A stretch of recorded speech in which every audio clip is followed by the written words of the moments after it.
Hello students, welcome back to my channel. यहाँ आपके सामने है अभ्यास प्रश्न पत्र का सेट क्रमांक 2, जो कि कक्षा 10वीं का गणित विषय का एक प्रैक्टिस पेपर है। इसमें आपके त्रैमासिक परीक्षा के सिलेबस के अकॉर्डिंग मोस्ट इम्पॉर्टेंट क्वेश्चंस जो हैं उनको रखा गया है।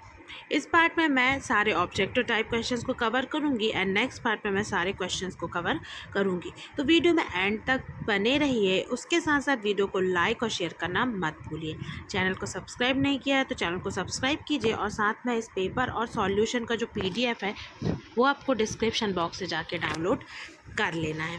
तो चलिए हम यहाँ पे वीडियो को शुरू करते हैं। और ये जो क्वेश्चंस मैं आपको बता रही हूँ उसके साथ साथ आपको परीक्षा अध्ययन और परीक्षा बोर्ड से भी जो भी और क्वेश्चंस बचते हैं उनकी तैयारी अच्छे से कर लेना है। लेकिन ये क्वेश्चंस भी बहुत महत्वपूर्ण हैं क्योंकि ये पिछले सालों में पूछे जा चुके हैं। तो चलिए हम यहाँ पे स्टार्ट करते हैं और देखते हैं क्वेश्चन नंबर 1 में क्या पूछा गया है। क्वेश्चन नंबर जो 1 है वो है सही विकल्प आपको चुनकर लिखना है। तो क्या है, 14 और 16 का HCF होगा तो यहाँ आंसर हो जाएगा 2। ठीक है। फिर उसके बाद सेकंड क्वेश्चन है, यदि द्विघात बहुपद 2x² ऋण 8x धन 6 के शून्यक अल्फा और बीटा हो तो ए अल्फा धन बीटा का मान क्या होगा। तो इसका जो आंसर है वो हो जाएगा आपका 4। अल्फा और बीटा का मान होगा 4 क्योंकि ऋण b/a से आप निकालेंगे तो यहाँ पे अल्फा धन बीटा का मान 4 आ जाएगा। फिर तीसरा है, यदि a1/a2 बराबर b1/b2 बराबर नहीं है c1/c2 तो रैखिक समीकरण युग्म a1x धन b1y धन c1 बराबर 0 तथा a2x धन b2y धन c2, यहाँ पे b2y होगा, b2y धन c2 बराबर 0 का क्या होगा। तो यहाँ पे हो जाएगा कोई हल नहीं होगा। आंसर क्या होगा, यहाँ पे कोई हल नहीं होगा। उसके बाद है क्वेश्चन नंबर 4, यदि द्विघात समीकरण ax² धन bx धन c बराबर 0 के मूल समान हो तो समीकरण के विविक्त कर का मान होगा। तो यहाँ पे समीकरण के जो विविक्त कर का मान है वो होगा आपका 0। ठीक है। उसके बाद आगे बढ़ते हैं, देखते हैं क्वेश्चन नंबर यहाँ पे 5, AP 13 10 7 का 30वां पद क्या होगा। तो ये जो समांतर श्रेणी है इसका 30वां जो पद है वो हो जाएगा ऋण 74। उसके बाद क्वेश्चन नंबर 6, किसी त्रिभुज ABC में DE समांतर AB तथा CD बराबर 3 सेंटीमीटर, EC बराबर 4 सेंटीमीटर और BE बराबर 6 सेंटीमीटर तो DA क्या होगा। तो DA होगा 4.5 सेंटीमीटर। अब उसके बाद यहाँ पे देखते हैं हम क्वेश्चन नंबर 2, रिक्त स्थान की आपको पूर्ति करना है।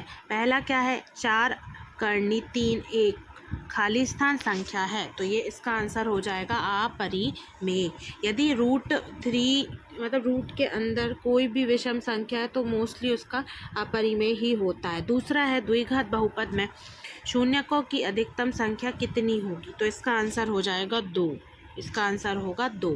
फिर है समीकरण 2x धन y बराबर k में यदि x बराबर 2 y बराबर 1 तो k का मान क्या होगा। तो k का मान हो जाएगा यहाँ धन का 5। फिर उसके बाद है चौथा, एक समीकरण px बराबर 0 जहाँ px घात 2 का बहुपद है तो समीकरण क्या कहलाएगा, द्विघात या त्रिघात। तो इसका आंसर हो जाएगा द्विघात। अब उसके बाद है क्वेश्चन नंबर 5, यदि ABC समांतर श्रेणी में है तब B को A और C का क्या कहेंगे, समांतर माध्य या गुणोत्तर माध्य। तो आंसर है समांतर माध्य। फिर छठवा है, समरूप त्रिभुज के संगत कोण कैसे होते हैं, तो बराबर होते हैं। ठीक है। अब उसके बाद फिर हम यहाँ पे आगे बढ़ेंगे और देखेंगे आपको सत्य असत्य लिखना है। प्रश्न क्रमांक 3 में पहला है जिसमें एक प्राकृतिक संख्या का अभाज्य गुणनखंड उसके गुणनखंडों के क्रम को छोड़ते हुए अद्वितीय होता है। तो ये वाला जो क्वेश्चन है उसका आंसर हो जाएगा सत्य। फिर उसके बाद हम देखें क्वेश्चन नंबर 2, ax धन b बराबर 0 एक द्विघात समीकरण है। तो ये क्या हो जाएगा, ये हो जाएगा असत्य क्योंकि घात 2 तो है ही नहीं। फिर उसके बाद हम देखेंगे एक त्रिभुज के 2 कोण एक अन्य त्रिभुज के क्रमशः 2 कोणों के बराबर तो त्रिभुज समरूप होंगे। तो ये जो तीसरा है इसका हो जाएगा सत्य। फिर है 1/√2 एक परिमेय संख्या है तो ये हो जाएगा आपका असत्य। फिर उसके बाद पांचवा है, एक बहुपद PX के शून्यक उन बिंदुओं के एक x निर्देशांक होते हैं जहाँ P x बराबर y का ग्राफ x अक्ष को प्रतिच्छेद करता है तो ये हो जाएगा सत्य, वो x के निर्देशांक ही होते हैं। फिर छठवां है द्विघात समीकरण 2x² ऋण 4x धन 3 बराबर 0 का विविक्त कर 8 है, तो ये गलत होगा क्योंकि इसका विविक्त कर ऋण 8 होगा। ठीक है, तो ये यहाँ पे मैंने सत्य असत पूरे कंप्लीट करवा दिए हैं। अब है क्वेश्चन नंबर 4, सही जोड़ी मिलाइए। 81 और 27 का LCM है, तो इसका आंसर हो जाएगा 81। ठीक है, अब उसके बाद दूसरा है रैखिक बहुपद की घात तो होगा 1।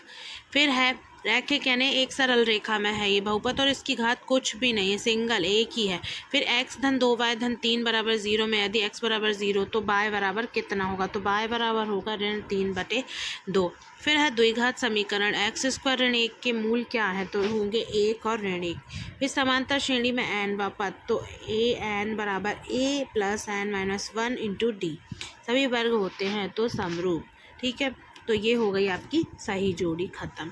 अब उसके बाद यहाँ पे देखेंगे प्रश्न क्रमांक 5, एक शब्द या फिर एक वाक्य में आपको उत्तर लिखना है। पहला प्रश्न क्या है, यदि किसी द्विघात समीकरण के विविक्त कर का मान धनात्मक हो तो उस समीकरण के मूलों की प्रकृति कैसी होगी, तो उस समीकरण के मूल कैसे होंगे, वास्तविक और असमान। ठीक है, कैसे हो जाएंगे, वास्तविक और असमान। ठीक है, असमान भी होंगे मतलब कि भिन्न है। ठीक है, और साथ में यहाँ पे वास्तविक भी हो जाएंगे। फिर दूसरा है AP 579 डैश डैश डैश 41 में पदों की संख्या कितनी होगी, तो यहाँ पे पदों की संख्या होगी 19। फिर है तीसरा, क्या सभी समद्विबाहु त्रिभुज समरूप होते हैं, तो नहीं, सभी समद्विबाहु त्रिभुज समरूप नहीं होते। चौथा है द्विघात बहुपद x² धन 7x धन 10 के शून्यकों का योग यहाँ पे लिखिए, तो शून्यकों का योग कितना होगा, चौथे का आंसर यहाँ पे हो जाएगा आपका ऋण 7। उसके बाद क्वेश्चन नंबर 5, रैखिक समीकरण y बराबर mx धन c में यदि x बराबर ऋण 2 y बराबर 5 हो तो m का मान क्या होगा, तो यहाँ पे पाँचवें का आंसर हो जाएगा m का मान होगा ऋण 1। ठीक है, उसके बाद फिर छठवें में क्या है, संख्या 5005 के अभाज्य गुणनखंड लिखिए, तो अभाज्य गुणनखंड क्या होंगे, यहाँ पे अभाज्य गुणनखंड हो जाएंगे, तो ये हो जाएंगे आपके 5, यहाँ पे लिख देती हूँ मैं ताकि आपको क्लियर रहे, 5, 7, 11 और 13। ठीक है, 5, 7, 11 और 13 जो है वो 5005 के अभाज्य गुणनखंड होंगे। अब उसके बाद फिर यहाँ पे ये जो क्वेश्चंस है वो सारे कंप्लीट हो गए ऑब्जेक्टिव टाइप के। तो हम यहाँ पे क्वेश्चन नंबर 6 देखेंगे कि संख्या 4, 16, 20 का SCF ज्ञात कीजिए। तो ये रहा यहाँ पे आपका हल, तो यहाँ पे जब निकालेंगे तो यहाँ पे क्या होगा, उत्तर जो हो जाएगा वो हो जाएगा 4। फिर अगला प्रश्न है इसका अथवा अभाज्य गुणनखंड, यहाँ पे आपको ज्ञात करना है 140 के और 156 के। तो ये रहा इसका हल, 140 के जो अभाज्य गुणनखंड हैं वो आ जाएंगे यहाँ पे 4 गुणा 5 गुणा 7 और यहाँ आ जाएंगे 156 के 4 गुणे 3 गुणे 13। फिर है नेक्स्ट यहाँ पे क्वेश्चन नंबर 7, निम्न का SCF एवं LCM ज्ञात कीजिए। संख्या पहले जो दी हुई है वो है 96 और 404 और दूसरे नंबर पे दी हुई है 8, 9 और 25। तो इन दोनों ही प्रश्नों को हम देख लेते हैं, दोनों सवालों का हल कैसे करना है। वीडियो को जल्दी से लाइक कर दीजिए और वीडियो को एंड तक ज़रूर वॉच करिए ताकि आपके इम्पॉर्टेंट क्वेश्चंस यहाँ पे आपके प्रिपेयर हो जाएं। यदि थोड़ा बहुत डेटा चेंज होता है मतलब कि संख्याएं बदल के भी ऐसे के ऐसे प्रश्न पूछे जा सकते हैं, बस आपको इनको करने का जो तरीका है वो पता होना चाहिए, सूत्र याद होना चाहिए। यदि ये सब आपने कर लिया है, मोस्ट इम्पॉर्टेंट क्वेश्चंस की भी प्रैक्टिस कर लिया है, तो उनसे ही मिलते जुलते क्वेश्चन आपको आएंगे और डेफिनेटली आप बहुत अच्छा स्कोर आपके एग्ज़ाम में कर पाएंगे। तो ये यहाँ पे 9696 इसका आंसर हो जाएगा जब इसका यहाँ पे एलसीएम निकाला जाएगा। और इसी तरीके से यदि एचसीएफ निकालेंगे तो इसका आंसर 4 हो जाएगा। फिर उसके बाद यहाँ पे देखिए 8, 9 और 25 में, तो यहाँ पे इसका जो एचसीएफ है वो है 1 और एलसीएम जो है वो हो जाएगा 1800। ठीक है, तो ये हो गए दोनों प्रश्नों के हल। फिर इसका अथवा सिद्ध कीजिए कि परिमेय संख्या 3√2 एक अपरिमेय संख्या है। तो ये रहा इसका हल। तो यहाँ पे आपको इस तरीके से इसको प्रूफ कर देना है। फिर है यहाँ पे प्रश्न क्रमांक 8, सिद्ध कीजिए कि √5 एक अपरिमेय संख्या है। तो ये यहाँ पे आपको इस तरीके से इसका हल करना है। ये थोड़ा सा बड़ा है क्वेश्चन, फिर अंत में आपका यहाँ पे निष्कर्ष आ जाएगा कि ये जो √5 है वो एक अपरिमेय संख्या होगी। उसके बाद इसका अथवा है युग्म का एचसीएफ और एलसीएम ज्ञात कीजिए तथा जांच कीजिए कि दो संख्याओं का गुणनफल एचसीएफ गुणा एलसीएम पहले में 6 और 20। इनका आपको जांच करना है कि एलसीएम और एचसीएफ कितना होगा। उसके साथ साथ इनका गुणनफल दोनों का, मतलब कि एचसीएफ और एलसीएम जो आएगा उसका गुणनफल कितना होगा। तो ये देखिए यहाँ पे इसका एचसीएफ 2 हो जाएगा, एलसीएम 60 हो जाएगा। ठीक है, उसके बाद इनका गुणा करना है तो आप 2 का गुणा 60 में कर दीजिए, तो यहाँ पे 120 जो हो जाएगा वो उत्तर हो जाएगा। फिर है यहाँ पे प्रश्न क्रमांक 9। प्रश्न क्रमांक 9 में क्या पूछा गया है? तो प्रश्न क्रमांक 9 में पूछा जा रहा है कि एक द्विघातीय बहुपद ज्ञात कीजिए जिसके शून्य का योग √2 एवं गुणनफल 1/3 है। तो ये रहा इसका हल। यहाँ पे अल्फा धन बीटा ऋण b/a से निकालेंगे, अल्फा बीटा निकाल लिया इसका। फिर उसके बाद यहाँ पे देखिए आखिरी में यहाँ पे a बराबर 3, b बराबर ऋण 3 √2 और c बराबर 1 हो जाएगा। तो अभीष्ट यहाँ पे बहुपद जो है वो निकाल लिया है हमने मान को रख के। यहाँ पे हमें यहाँ पे इनका जो योग है और वो गुणनफल बताना था, जो कि यहाँ पे प्रूफ हो गया। फिर उसके बाद है बहुपद t² - 15 के शून्य ज्ञात कीजिए। तो ये देखिए ये रहा इसका उत्तर। यहाँ पे इसको हल किया जाएगा। उसके बाद फिर सत्यता की जांच भी यदि आ जाती है तो आप अल्फा धन बीटा और अल्फा बीटा का जो सूत्र है उसके द्वारा इसकी सत्यता की जांच कर सकते हैं। ठीक है, तो यहाँ पे ये इसका पूरा हल है। तो आपको मेन अभी क्वेश्चन में सिर्फ इतना करना है सत्यता की जांच के पहले तक। ठीक है, यहाँ पे आपने बता दिया कि शून्य कितने होंगे, ऋण √15 और जो यहाँ पे बीटा है वो हो जाएगा आपका √15। फिर उसके बाद है क्वेश्चन नंबर 10, के मान जिसके लिए बहुपद kx² + x + k के शून्य बराबर हो। तो ये रहा इसका हल। आप चाहे तो स्क्रीनशॉट ले लीजिए, यदि पीडीएफ डाउनलोड करना चाहे तो वो आपको डिस्क्रिप्शन बॉक्स में से जाके डाउनलोड कर लेना है। तो यहाँ पे हो जाएगा के मान ±1/2। फिर है यहाँ पे इसका अथवा एक द्विघाती बहुपद ज्ञात कीजिए जिसके शून्य का योग ऋण 3 तथा गुणनफल 2 है। तो ये रहा इसका हल। अब हम आगे बढ़ते हैं और देखते हैं नेक्स्ट क्वेश्चन। प्रश्न क्रमांक 11 में पूछा गया है 4u² + 81u के शून्य ज्ञात करना है। ये देखिए ये रहा इसका कंप्लीट सॉल्यूशन। पहले योगफल से आके आप यहाँ पे सूत्र से, फिर गुणनफल से मान रखेंगे अल्फा धन बीटा और अल्फा बीटा में, और उसके बाद फिर यहाँ पे जो संबंध है वो आपका सत्य आ जाएगा। तो यहाँ पे शून्य क्या हो जाएंगे, यहाँ पे 1 हो जाएगा ऋण 2 और 1 हो जाएगा यहाँ पे शून्य।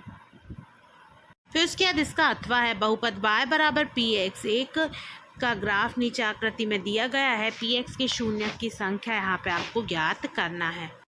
तो ये वाला क्वेश्चंस आपको खुद से ही अपनी प्रैक्टिस के लिए करना है, और ये वाला क्वेश्चंस आपको कंप्लीट करके टेलीग्राम में जो आपका जो भी हैंडल है उस पर आपको सेंड कर देना है। उसके बाद है क्वेश्चन नंबर 12, अनुपात A1/A2 यहाँ पे फिर B1/B2 और C1/C2 की तुलना कर ज्ञात कीजिए कि निम्न समीकरण जो रैखिक समीकरण के युग्म है संगत है असंगत। तो ये यहाँ पे 3x धन 2y बराबर 5 और 2x धन 3y बराबर 7 ये दिए गए हैं, तो ये संगत है असंगत ये आपको तुलना करके ज्ञात करना है। तो ये देखिए ये रहा इसका हल। यहाँ पे आप जब तुलना करेंगे तो पता चलेगा कि A1/A2 बराबर नहीं है B1/B2। ठीक है, तो इसके बाद फिर आपको नीचे यहाँ पे लिख देना है कि ये जो रेखा है वो एक बिंदु पर प्रतिच्छेद करती है, इसलिए जो समीकरण युग्म है उसका अद्वितीय हल होगा। ठीक है, फिर यहाँ पे आपको अथवा में क्या करना है कि प्रतिस्थापन विधि से हल करना, और ये बहुत इम्पॉर्टेंट है। ठीक है, एक्स धन वाई संख्या कुछ भी आए लेकिन प्रतिस्थापन विधि से कैसे करना वो देख लीजिए। एक्स धन वाई बराबर 14 और एक्स धन वाई बराबर 4। तो ये देखिए ये रहा इसका हल। प्रतिस्थापन विधि से हल करने के लिए आप क्या करेंगे कि y का मान x के रूप में निकाल लेंगे और यहाँ समीकरण में रख देंगे और नीचे हल करेंगे तो x का मान आ जाएगा, और फिर दूसरे समीकरण में रख के y का मान ज्ञात कर लेंगे तो x बराबर 9 और y बराबर 5 यहाँ पे आपको मिल जाएगा। फिर है प्रश्न क्रमांक 13, दो संख्याओं का अंतर 26 है तथा एक संख्या दूसरी संख्या से 3 गुनी है, तो उन्हें ज्ञात कीजिए। यहाँ मान लिया है इन्होंने कि दो संख्या x और y है। उसके बाद फिर ये जो दिया हुआ है उस तरीके से इन्हें इसको निकाला है। ये देखिए तो अंतर यहाँ पे 26 है और साथ में एक संख्या दूसरे से 3 गुनी है, तो उसके आधार पे समीकरण नंबर 2 आ जाएगा। फिर इसको हल कर दिया और आखिरी में जो संख्याएं है वो x और y के मान ज्ञात होने पे आ जाएगा 39 और यहाँ पे 13। फिर है इसका अथवा, निम्नलिखित समीकरण को विलोपन विधि से हल करना। तो यहाँ पे विलोपन और साथ में प्रतिस्थापन दोनों ही विधि इंपॉर्टेंट है, इनमें आप कंफ्यूज नहीं हुए। संख्या ये दी हुई है तो हम इसका हल देख लेते हैं। देखिए प्रतिस्थापन में क्या होता है था कि जैसे x है तो x बराबर y के पद में वैल्यू निकाली और उसको फिर समीकरण में x की जगह पर रख दिया, तो सारा जो पद है वो y वाला बन जाएगा। लेकिन अब विलोपन में क्या करते हैं, एक समीकरण में से दूसरे को घटा देते हैं ताकि एक मान को विलोपित कर दिया जाए। जैसे कि यहाँ पे 2y में से 2y कट जाएगा तो x का मान आ जाएगा और x के मान को फिर यहाँ पे समीकरण में रखेंगे तो y का मान आ जाएगा। तो इस तरीके से यहाँ पे x बराबर 2 और y बराबर 4 आ जाएगा। अब उसके बाद यहाँ पे दिया हुआ है संतरा और 3 सेब का मूल्य जो है वो 35 रुपये, 2 संतरा और 4 सेब का मूल्य 28 रुपये, तो एक संतरा और एक सेब का मूल्य आपको ज्ञात करना है। ये रहा इसका हल।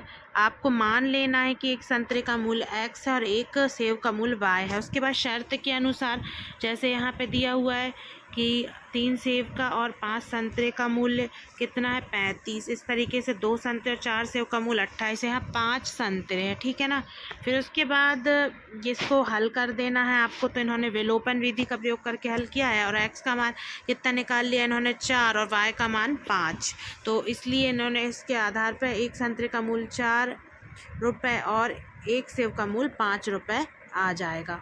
फिर है इसका अथवा, 2 अंकों की एक संख्या एवं उसके अंकों को उलटने से बनी संख्या का योग 66 है। यदि संख्या के अंकों का अंतर 2 है तो संख्या ज्ञात करो। ये देखिए सेब वाला एक जो क्वेश्चन था पहले तो ये देख लीजिए, तो उसमें ना 2 तरीके के प्रश्न है। देखिए एक तो ये वाला है 35 रुपये वाला और एक ऊपर है ये आपका,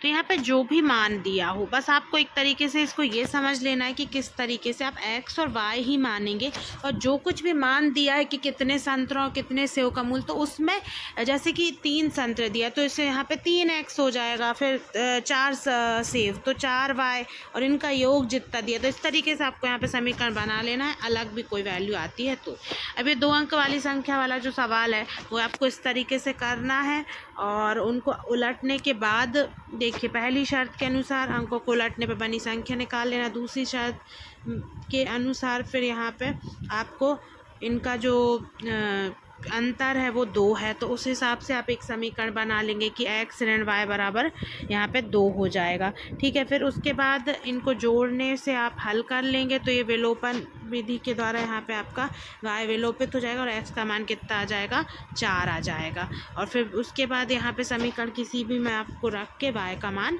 निकाल लेना है। फिर है प्रश्न क्रमांक 15, हल करें कि 3x ऋण y बराबर यहाँ पे ऋण 4 बराबर 0 और 9x बराबर 2y धन 7। तो सबसे पहले आपको क्या करना है, एक से रूप में लिख लेना है कि सबको आपको बाएं साइड पे लेके आ जाना है इसको भी। फिर उसके बाद बराबर 0 करके यहाँ पे क्या करना है आपको, एक में 3 का गुणा करने पर इन्होंने एक निकाला है, फिर 2 में से 3 को घटाया है और फिर निकाला है y बराबर ऋण 5/13। उसके बाद फिर यहाँ पे x का मान हल करा और निकाला 9/13। तो x बराबर आ जाएगा 9/13 और y बराबर हो जाएगा 5/13। फिर है यहाँ पे प्रश्न क्रमांक 15 का अथवा वर्ग समीकरण 2x² ऋण 4x धन 3 बराबर 0 का विविक्त कर ज्ञात कीजिए और मूल की प्रकृति भी बताइए। तो ये देखिए इसका यहाँ पे ये रहा आपका हल। मूल इसके वास्तविक नहीं है क्योंकि इसका मान जो है वो 0 से छोटा है, जो विविक्त कर का मान है। फिर है यहाँ पे प्रश्न क्रमांक 16, k का मान ज्ञात कीजिए यदि 2x² धन kx धन 3 बराबर 0 के मूल बराबर हों। तो ये रहा इसका हल। b² ऋण 4ac से निकालेंगे तो यदि मूल बराबर है तो ये सूत्र लगेगा। उसके बाद k बराबर होगा धन ऋण 2√6। फिर है इसका अथवा वर्ग समीकरण 2x² ऋण 3x धन 5 बराबर 0 के मूलों की प्रकृति ज्ञात कीजिए। तो ये देखिए यहाँ पे विविक्त कर का मान ऋण में आ रहा है, मतलब 0 से कम है। विविक्त कर पहले सूत्र से निकाल लेना है, तो 0 से कम है मतलब मूल वास्तविक नहीं है। फिर है यहाँ पे प्रश्न क्रमांक 17, ऐसी दो संख्याएं ज्ञात कीजिए जिनका योग 27 हो और गुणनफल 182 हो। तो ये रहा इसका हल। पहली संख्या दूसरी संख्या से आपने पहले मान लिया कि जो पहली संख्या वो x है, दूसरी संख्या क्योंकि दोनों का योगफल 27 है तो दूसरी संख्या 27 ऋण x हो जाएगी। अब उनका गुणनफल निकाला, ठीक है, 182 है, तो इससे ये समीकरण बना दीजिए। उसके बाद फिर इसको हल करके निकालें तो x बराबर कितना आ जाएगा 13, और उसी 13 को रख दिया दूसरे समीकरण में यहाँ पे, क्योंकि दोनों का योग 27 है तो उस हिसाब से घटाएंगे तो 14 आ जाएगा। तो दो संख्या 13 और 14। फिर उसके बाद है यहाँ पे इसका अथवा गुणनफल विधि से ज्ञात कीजिए। आपको समीकरण को हल करना है कि यहाँ पे दिया हुआ √2x² धन 7x धन 5√2 बराबर 0।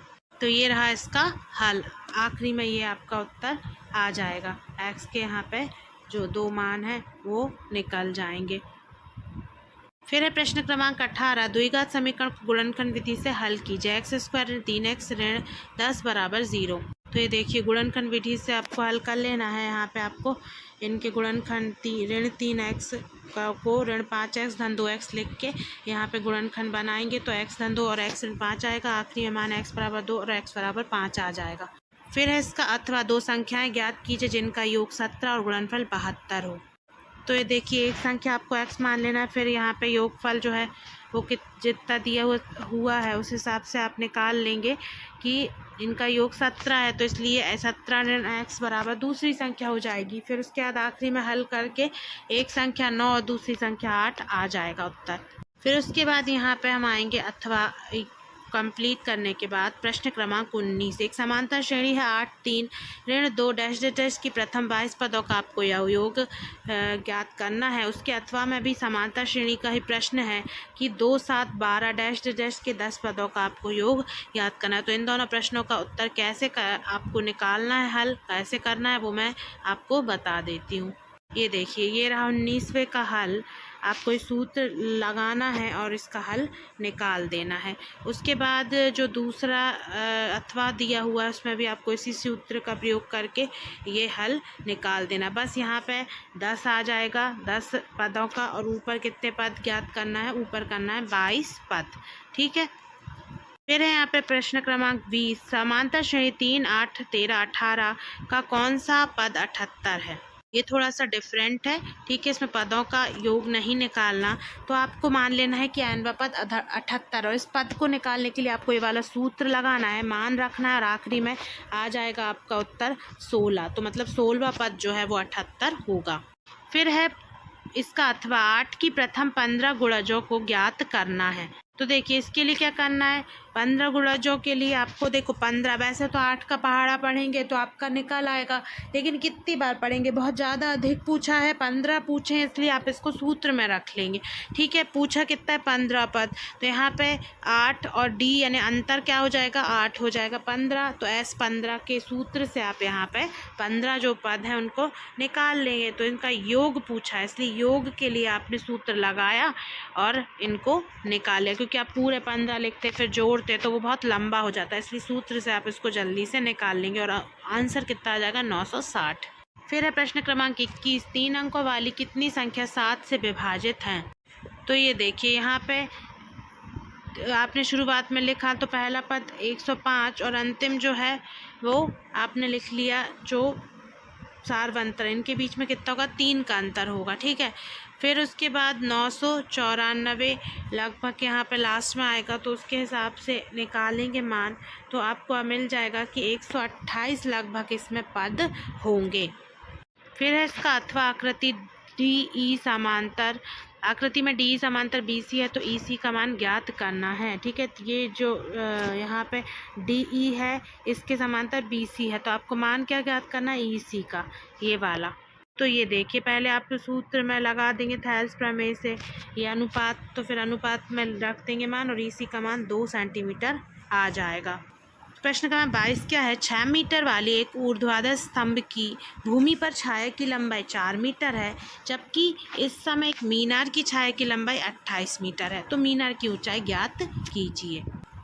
तो ये क्वेश्चन क्या था कि यहाँ पे आपको निकालना है कि स्तंभ है और ये है मीनार। ठीक है, तो उसके हिसाब से आपको जो छाया की लंबाई है और साथ में जो स्तंभ है और स्तंभ की जो छाया है और साथ में जो मीनार है मीनार की छाया है, तो उसके हिसाब से आपको मीनार की ऊंचाई ज्ञात करना थी। तो ये इस तरीके से आप इसको हल कर लेंगे। फिर है यहाँ पे सिद्ध कीजिए कि त्रिभुज की 2 भुजाओं के मध्य बिंदु को मिलाने वाली रेखा तीसरी भुजा के समांतर होती है। मतलब इस तरीके से ये जो मध्य बिंदु को मिलाने वाली रेखा है वो तीसरी रेखा के समांतर होती है। तो देखिए ये रहा इसका उत्तर, बहुत ज़्यादा ये सरल है, छोटा है। फिर है प्रश्न क्रमांक 23, बिंदु ए क्या है, ऋण 5 और 7, बिंदु बी की निर्देशांक क्या है, ऋण 1 और 3, तो इनके बीच की दूरी आपको ज्ञात करना है। उसी प्रकार इसका अथवा भी है कि बिंदु ए बी और ऋण ए बी के बीच की दूरी ज्ञात करना है। देखिए सीधे आपको सूत्र लगाना है यहाँ पे और इनके बीच की दूरी ज्ञात कर लेना। ए का और बी का निर्देशांक लिखो, सूत्र में यहाँ पे मान रखो और सीधे आपका यहाँ पे उत्तर आ जाएगा। इसी प्रकार यहाँ भी आपको क्या निकालना है, ए और बी क्या दिया हुआ है, सॉरी x1 y1 क्या दिया हुआ है और x2 y2 क्या दिया हुआ, तो उसका मान रखो, सूत्र में रखो और इसको निकाल दो। तो यहाँ पे आपका सेट नंबर 2 कंप्लीट हो गया है। उसमें जो भी क्वेश्चन थे वो मैंने सारे कंप्लीट करवा दिए हैं। OT और क्वेश्चन सारे आपके यहाँ पे कवर हो चुके हैं। तो वीडियो को एंड तक ज़रूर देखें, साथ में लाइक और शेयर करना मत भूलिए। Thanks for watching this video.